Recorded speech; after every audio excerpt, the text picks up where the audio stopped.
Hello everyone, it's Beth Goody with Goody Goods, and I have a very fun video today. I am going to be talking about some fabric that I have recently acquired from a new shop that I have never purchased from before, and I'm going to give an update on my current test project quilt and kind of like a life update, and then I'm going to go into my plans for the sewing series and a special announcement that involves the guy who sews. So if any of that sounds interesting to you, stick along. It's going to be a really fun video. Like I said, I have some really fun fabrics that I'm really excited to show you guys, so let's just get right into that. So I purchased these over the course of like the past month and a half from a new shop called Fabric Pop. I guess new to me. I'm not really sure how long she's had her shop open for, but I found her through some of the people that I follow on Instagram who purchased from her. So I thought that I would give it a go. My shop that I usually shop from, Steel City Quilt Co., did not have some of this fabric, so that is why I thought I would try something new, and I really love being able to support a lot of small businesses when I can. So I got a lot of Ruby Star Society fabrics, and I'm really excited because I just recently have started to really get into Ruby Star fabrics. It's taken me some time to find some collections that I can really kind of jam with. Some of them aren't really my taste, but these definitely are. So I am going to show you some of these. I've opened one all the way, so there's no unboxing, but I will show you fabric by fabric what I got and kind of what my plans are for these fabrics. And yeah, so let's just get right into it. This was the first set that I purchased, and I believe it's called Starry. So there is white with some stars with metallic. I love metallic fabric, and it seems like Ruby Star does as well, because a lot of their collections feature metallic in the fabrics, and I just think that's a fun way to make things pop. I'm not really sure if I'm going to combine these with my other fat quarters that I'm going to show you here in a second, or if I want to keep some of these for foundation paper piecing. It's always so hard, especially with prints like these that are like low volume. These make really nice details in both projects. I could see this working for paper piecing and traditional piecing quilts. So I don't know, but all of the fabrics go together because it's the same company or like line.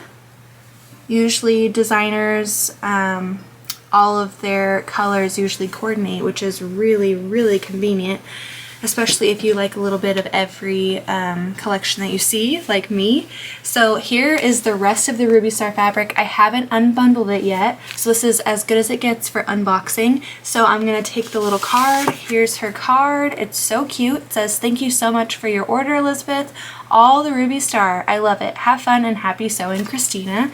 And then on the back there is a cute little cat that says thanks, and I think that's super cute. I'm gonna have to go put that on my corkboard behind me. And so let's unbundle this. I love that she wraps these in little yarn. It's like really cute twisted black and white yarn. I think this line is called Darlings 2, and my friend Kelly mentioned these octopuses quite some time ago. Like, she pre-ordered these a long time ago, and I really had no clue what it was. I know that there's out of print fabrics with these prints, and these are just in new colorways, some of these, so I think that's really cool that I can get my hands on some of these prints and not have to spend a fortune like I would if I was trying to buy the out of print. So without me rambling too much, here are the octopuses, or is it octopi? Let me know in the comments, because I know hippopotamuses is hippopotami, or maybe not. Hippopotamuses. Is it octopuses or octopusi? You let me know. But there is the cream with black, and again, that metallic is just so gorgeous. And then here is the navy colorway with pink. I just think these are so fun. I really love this. And then here's the pink. I think this one's my favorite because it's got that really rich like raspberry color, and then it has the metallic as well. It is so pretty. And then I think these would be my second favorite. I love the mushrooms. The mushrooms are super, super cute. It almost looks like there's like a black light, and I really love that effect. It's really neat. I've never really seen fabric like this. And then this is from the birthday collection, I believe. So this is icing. I'm not really good at the names for Ruby Star. I'm not well acquainted with these lines as I am other lines from like Moda or, you know, Free Spirit, but I'm trying. I'm pretty sure these are from the birthday party one. But these are so, so cute. And it's going to be hard to decide, like I said, because a lot of these would look really, really cool as detailings in a paper piecing project.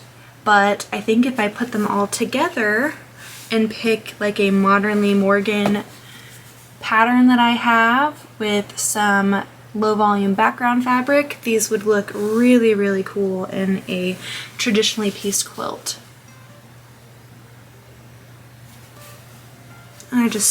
I can't talk about metallics enough. I think the first time that I saw metallic in fabric, I was just honestly blown away. I'm like, wow, fabric can get even better than it already is. And I really do think that metallic makes everything a little bit better, because who doesn't like some sparkle and shine? I definitely do. That is what brought me to Gingerbur, because I saw her Dwell in Possibility line, and that line has a lot of metallic detailing, and that's how I literally became obsessed with Gingerbur.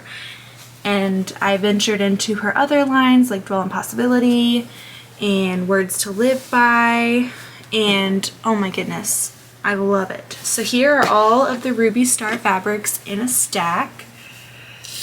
I think I'm going to pick a Modernly Morgan pattern because most of her patterns are fat quarter friendly, if not all of them, and I have quite a bit of those patterns, so I don't know if I'm going to do Hodgepodge or Cozy Cabin Quilt or her newer one. I think it's Starry Night. So if you have any suggestions, put it down in the comments, and I would love to see what you would make with this fabric. Another thing I want to mention about this shop is that she adds these really cute 5-inch squares, these little charm squares. With each order, I got a couple of them. I'll go over those real fast. Cute little navy blue, some rainbows, elephants, and then these really cute teacups. So I think that's really cute. I really enjoy when businesses put a little freebies or just like a little personal touch to each package. I think that's really sweet, and it makes you want to keep ordering from them. So thank you for sending these, Christina. I really, really do love them. And now I'm going to get into the non-Ruby Star fabrics. Like I said, I'm a huge Gingerbur fan. I already have a whole quilt kit to make a Dwell in Possibilities quilt, but I thought, why not add a little bit more to the stash of Gingerbur? Especially if it goes out of print, I would love to have a little extra on hand because we all know how expensive out of print fabric gets. So I thought I would buy a little bit more. So here are the bundles that it came in. I got the classic moth print. It's got the beautiful metallics that I mentioned earlier in it. And she paired it with a navy with metallic stripe and this twig fabric, which is really cool. So here are all three of them together. I think they're absolutely gorgeous. So that was the first bundle. I got just another metallic stripe bundle, like a light pink, a white, and a navy to go along with that if I chose to make a smaller project. I really love these fabrics. If you are looking for a new shop, go check out Fabric Pop on Instagram. She also has a website. So yeah, this is the fabric, and I absolutely love it, and I will be ordering again from Fabric Pop in the future. I think I'm adding her to my list of shops that I would like to continue to support. So now I'm going to talk about my current project that I'm working on and the progress that I've made, and honestly it's not that much.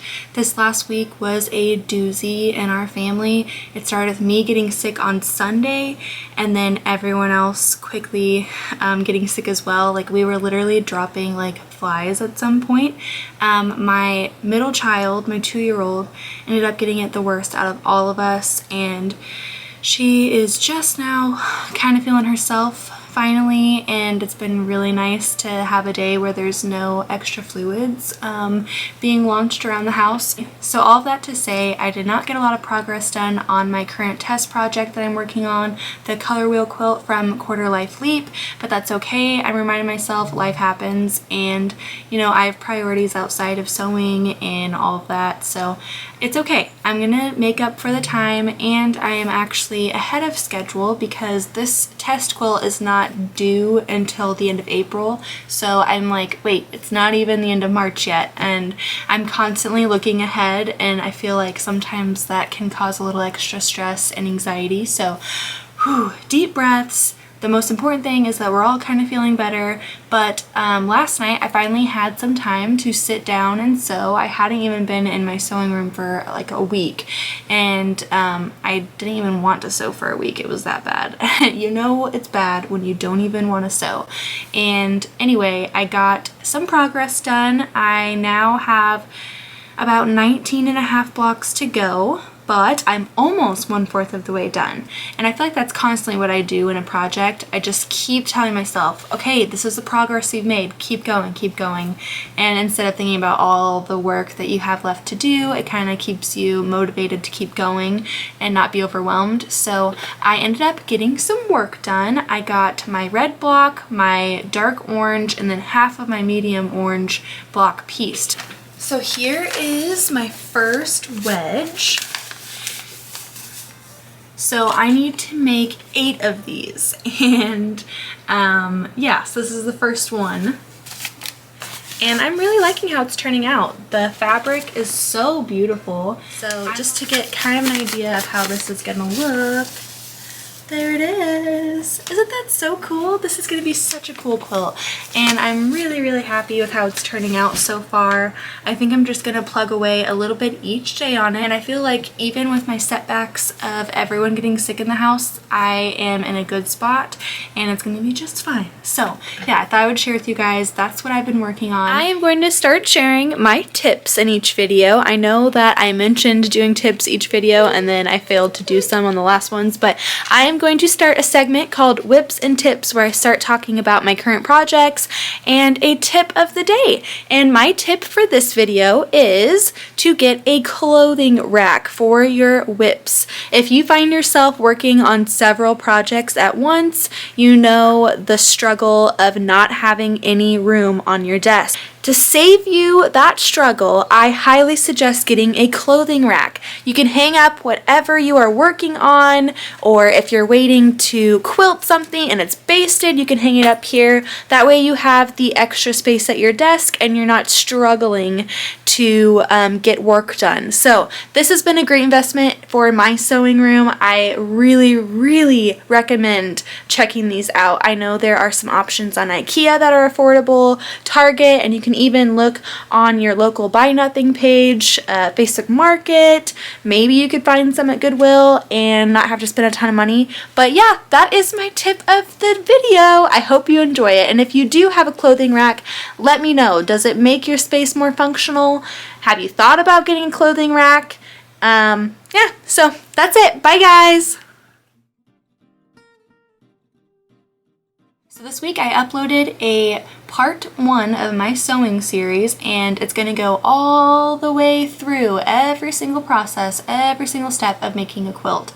And I'm trying to be as thorough as I can, but I feel like with any video that I make, there's always things that I wish I would have added or done differently, or things that I forgot to mention. So I'm really going to try to hit all of the key points, but if there's anything that I have missed out in any of these videos or future videos, please feel free to send a comment down below, and that way if new quilters are watching the videos and they are missing some tidbits that maybe I forgot to mention, they can see it from your comments. But my next video I am going to be recording hopefully soon is everything about cutting and everything that you need to do to prep for cutting, and maybe I'll get into piecing or prepping your machine to be ready to piece, like winding your bobbins and picking your thread and all that. But I'm really excited to do this series, and I really hope that some of the new quilters that that are coming onto YouTube to find resources, find my videos, and they help even just the slightest, that would be amazing, because I know when I first started out I was scouring the internet for every little piece of information I could find. So I think it's really cool that I feel like now I'm in a position that I can hopefully help someone else. So if you are interested in that sewing series, or you know someone who is wanting to try quilting, please recommend the videos and let me know what you think. Another announcement I have is that I recently signed up to be an Amazon affiliate. So in some of my videos where I'm discussing certain products that I'm using, I will be adding my own personal links to find those specific items in Amazon, and if you choose to click and purchase through there, I will get a small commission, and that would be greatly appreciated. It's not a lot, but you know, it makes me feel good. So if you are interested in doing that, I have added some links to my previous videos, the sewing series and the mini Oliso versus Steam Fast Iron comparison video. So if you are interested in any of those products that I mentioned, please consider purchasing them through my link. I think that'd be great. There's a special announcement. If you guys follow me on Instagram, you know that I do some lives occasionally. I really enjoy lives. They're fun, and I've had the idea to start an interview series, and there are a few people on my list that I would like to interview, and the first person scheduled on the list is the guy who sews. Me and him have been in contact for a few weeks. He has been very supportive as I start my YouTube channel. He has one as well, and I think a lot of you guys actually found me through him, so thank you, the guy who sews. I think Sean is such a great person to have on YouTube. I think it's very important to get a male's perspective on quilting and, you know, what he does in the hobby. To have that representation is just really cool. So I'm really excited to interview him. I believe we have something on the books for next weekend, Saturday or Sunday around 12:30 or 1. If you follow me on Instagram, I will make a post with the definite details once you get that locked in. And if you aren't following me on Instagram, go check out my page. I share a lot of things on there throughout the week. I do lives, I do reels, I do photos of works in progress and stuff like that. I share some tidbits of my family and, you know, all of that fun stuff. So thank you for watching my video. I hope you enjoyed it. Please leave a comment and subscribe if you haven't already. I love connecting with other quilters and my viewers. I think it's really cool to kind of have a community and a bunch of people supporting me, so I really appreciate it, and I hope you guys all have a wonderful week. Bye guys!